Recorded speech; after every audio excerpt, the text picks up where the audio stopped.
Welcome to the Cinnabar. I shot this video here about a year ago, just kind of on a whim to try to help promote a new book that was coming out on Winchester Model 1895s by my good friends Rob Cassab and Brad Dunbar. Now, I had a lot of fun with this and it was pretty well received, so it was really kind of what got me started on this whole notion of a vintage firearms channel.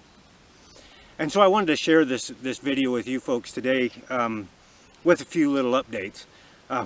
One of the things that when I filmed this video, I hadn't seen the whole book.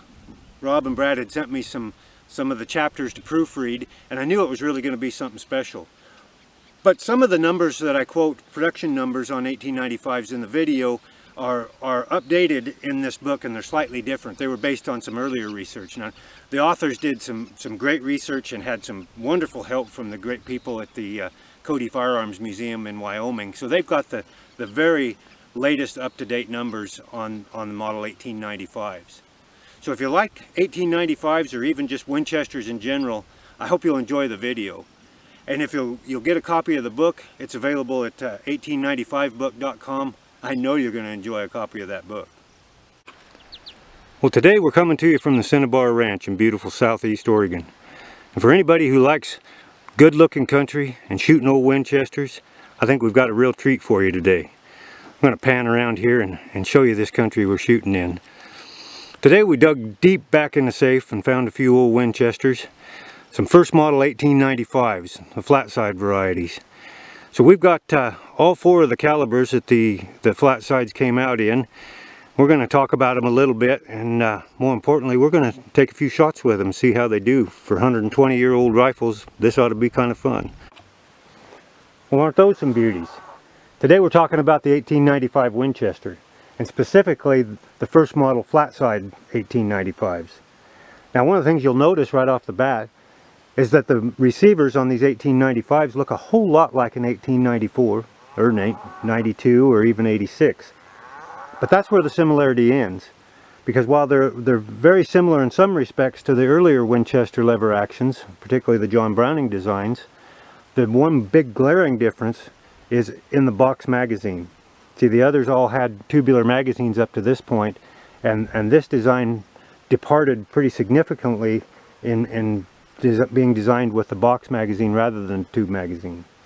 Now, this makes them kind of a transitional rifle, excuse me, from the tubular magazine Winchesters of the past to more like the military style bolt actions with the box magazines that the militaries were starting to adopt at the time the 95 was developed. And I think that really was the impetus behind John Browning and Winchester developing this rifle, was to chase after the military contracts that they weren't getting with the tubular magazine rifles.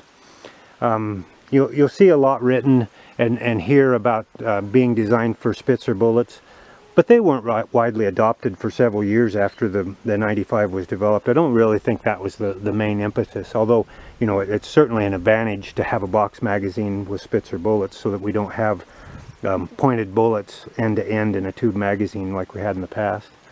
The other advantage that the 1895 has is in the barrel harmonics. See, now we don't have a tube magazine that's attached usually in more than one place, with the weight of bullets changing depending on how many cartridges are loaded in the magazine. That all plays havoc on barrel harmonics. And so, you know, we have one little attaching point on the 1895 to put the fore end on, and if you're wise, you'll just tighten that up just tight. You don't crank it down real hard, for a couple of reasons. Obviously, we don't want to put stress on the barrel, and the other, we don't want to put stress on the wood. Particularly some of the deluxe models with some real fancy grain going in different directions, you'll see where people have cranked those down and cracked the fore end, and certainly we don't want to do that. So stick with us. We're going to talk a little bit about the 1895, and then we're going to get down to business and have some fun and go out and put a few rounds through these old girls and see how they shoot after 120 years. Okay, so let's talk about these particular 1895s that we brought out today to shoot. I'll start with the top one here. This one's kind of a rare and special gun. You'll notice a couple of things right off the bat. One is the beautiful, beautiful wood on this gun. This is a deluxe model. The other thing you'll notice is it's a pistol grip, which was a very rare option on 1895s. And they only made the pistol grip on these first model Flatsides. There was one prototype second model made, but they decided that they didn't really like the way they had to bend the two-piece lever on a second model, so they only made about 300 of these in the Flatsides. This is just an absolutely gorgeous 1895. The wood is about as nice as it gets. This particular one was well used. Not a lot of bluing left on it, not a lot of finish, but the bore on the barrel is just gorgeous, and it's a heck of a good shooter. You probably won't see a whole lot of people shooting 1895 deluxe Flatsides, but we're going to put a few rounds through it today. This one's in the 3040 Krag. Now, I was talking about the fact that the 1895 was really developed for the military cartridges, and the 3040 Krag at the time was the standard cartridge of the U.S. military. So I don't think it's any coincidence that the Flatsides came out, the 1895s came out with the 3040 Krag as one of the standard cartridges. This was the first of the Winchester lever actions to come out originally with a smokeless powder cartridge, which was the 3040 Krag. The 3030 came out just previously on the 1894s, but they didn't. The 1894 came out originally with just black powder cartridges, whereas the 95 came out from the factory from day one with smokeless powder. One of the others of the four Flatside calibers is that 4072. Now this particular one, this isn't a real special order rifle, but it is a very nice one. It's probably a 90-95% condition rifle. It does have something that's a little unusual in that it has an octagon barrel. Now, octagon barrels were only available on the 3872 and the 4072s, and only then as an option. They were standard with a round barrel. So there are very, very few of the octagon barrel 95s out there, because the 3872 and 4072 weren't particularly popular calibers. There's not a whole bunch of those out there, and only a portion of those had an octagon barrel. This next one is a pretty special gun in that it's a 3872 with an octagon barrel, but it has an extra length barrel. This one has a 30-inch barrel. Now, according to the factory records that go through the first 60,000 1895s, there were only 62 30-inch barreled 1895s produced. So you can imagine that in the first 60,000, most of the 3872 and 4072s were produced because they weren't real popular and they weren't produced much after that serial number. So this is one of only 62 total, and you know, no way to know for sure how many Flatside 30-inch barrels there were, but you know, you would expect probably half or less of that number were Flatsides. This last one, most people don't realize, even people who are in the know about 1895s, that there was a fourth cartridge. Now, they came out from day one with the 3040 Krag and the 4072 and the 3872, but right at the very tail end of production of the Flatsides, they came out with the 303 British cartridge in the 1895. Today there are only 4 known that letter 303 British. There may be a few more out there that aren't known to the collector world, but at this time that's what we know of. And it's really hard to know for sure from the factory records because they didn't make a notation on a lot of them during the transition between the first model and second model, whether they were a Flatside or if they were the second model with a scalloped receiver. This particular 303 British is, as far as we know, the last Flatside produced. It is the highest serial number Flatside produced. Again, it's another one of the pistol grip, about 300 that were made as pistol grip.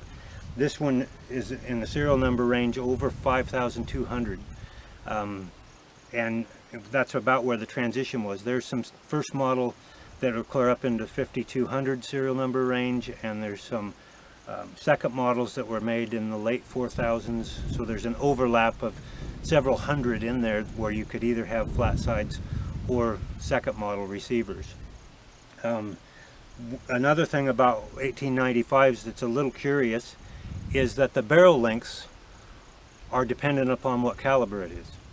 So the standard barrel length for, say, the 3040 Krag and the 303 British was 28 inches, and the standard barrel length for 3872 and 4072 was 26 inches. They didn't make many with any outside of the standard length barrels or standard configuration. It was very unusual in 1895s, and they're very scarce today to have anything extra length or shorter than standard barrel length. And the only calibers that you could get an extra length barrel on, or a half octagon barrel, which is really rare, they only made 70 some odd half octagon guns, is the 3872 and the 4072. You could get extra length up to 36 inches, but there were very few of those made. Or you could get shorter than standard in the different calibers, but those are extremely rare as well. And most of the shorter than standard guns were in 3040 Krag.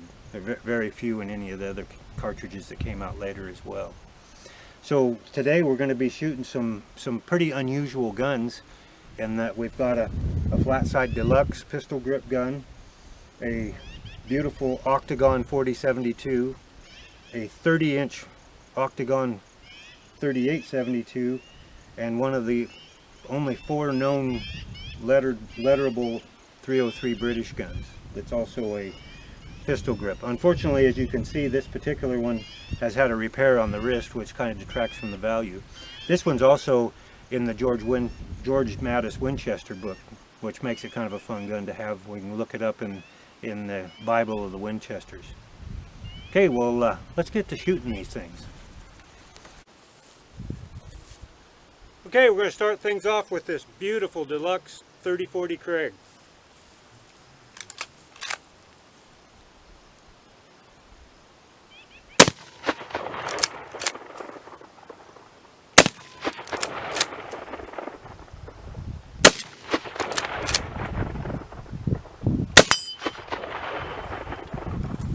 Now that was fun.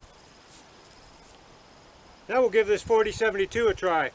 Unfortunately, this is the first day I've ever shot this gun, and while it's a beautiful high condition gun, I've been having some feeding problems with it. So we'll see if we can't get at least a couple rounds through it.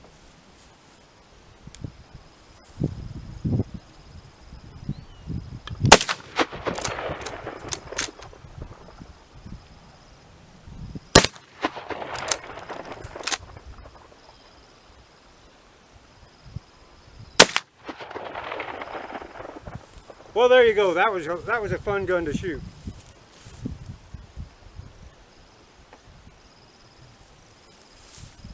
Okay, now this 3872 30-inch barrel.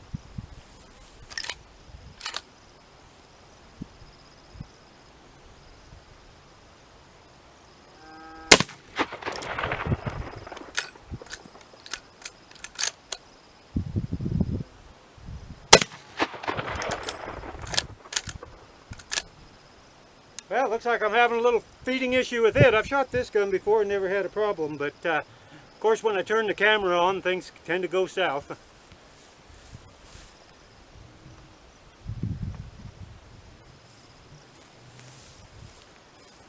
Now this 303 British. I know this one's going to feed right because I've had this one out hunting before. This is a great shooting little gun.